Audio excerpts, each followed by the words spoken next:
జిల్లా Ameenpur police station పరిధిలో ఈరోజు ఉదయం 8:30 గంటలకు భార్యాభర్తలకు మధ్య గొడవ జరిగి భార్యను భర్త మర్డర్ చేయడం జరిగింది. దీనిలో చెవుల కృష్ణవేణి వైఫ్ ఆఫ్ వెంకట బ్రహ్మయ్య అనే ఫ్యామిలీ కేఎస్ఆర్ కాలనీ అమీన్పూర్లో గత కొంతకాలంగా ఉంటున్నారు.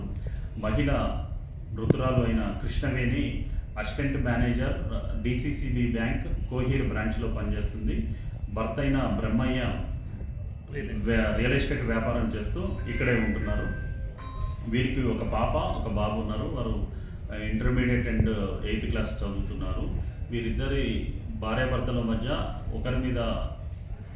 ఒకరిపై అనుమానంతో మార్నింగ్ జరిగిన గొడవలో భర్త చేసిన దాడిలో భార్య మరణించింది. ఎట్లా కొట్టింది సార్? ఇంట్లో బ్యాట్ ఒకటి ఉంది. ఆ బ్యాట్ తీసుకొని తల మీద కొట్టడంతో ఆమె అక్కడికక్కడే మృతి చెందింది. వీరు గుంటూరు జిల్లా